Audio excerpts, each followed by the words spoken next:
7 steps to get a bidding war on your home. Step 1. Price effectively. We recommend starting your home price at no more than market value, but ideally 3 to 5% below market value to drive multiple offers. No matter how much marketing your agent does, your home will not get enough showings to get a bidding war unless it's priced effectively. Step 2. Utilize the coming soon time frame. We recommend 21 days of coming soon. This will allow your agent to advertise heavily, build interest, and test the coming soon price before going live for showings. Step 3. Go out of town for the weekend. You want to stack as many showings as possible for the opening weekend. Our research shows that on average, we get 1 offer for every 5 showings. You obviously want to allow as many showings as possible. Showings last between 30 minutes to an hour apiece, so you don't want to be dealing with getting the pets or kids rounded up and the house cleaned for every showing. Step 4. Now that you're out of the house for the weekend, you'll want your agent to host Friday night, Saturday, and Sunday open houses. Your listing agent is the only one who cares as much as you do that your home sells. You want the agent who knows the most about your home being there for as many open houses as possible. Step 5.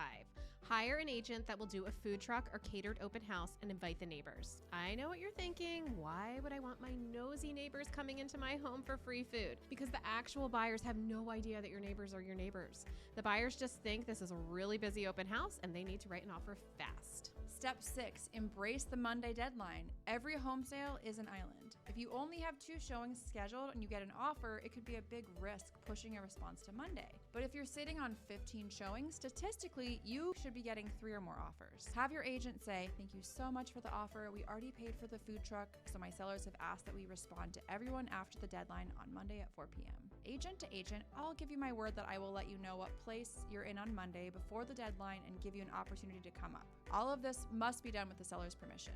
And finally, step 7, ensure that your agent maintains transparent and timely communication with all interested parties. This includes providing updates about the number of offers received, any changes in the bidding situation, and reminding them of the deadline. This level of transparency builds trust and can motivate buyers to make their best offer because they can trust there's no funny business. At the Fox Homes team, we bring unparalleled dedication and expertise to every sale, ensuring your home stands out in the market. Our commitment to innovative marketing strategies, exceptional client service, and a deep understanding of the DC Metro real estate landscape makes us the go-to team for results that exceed expectations. We're Kristen and Hannah, and if you're looking to sell your Western Loudoun home, scan the QR code here or call us direct at 540-751-8810. Because sellers like you deserve marketing like this.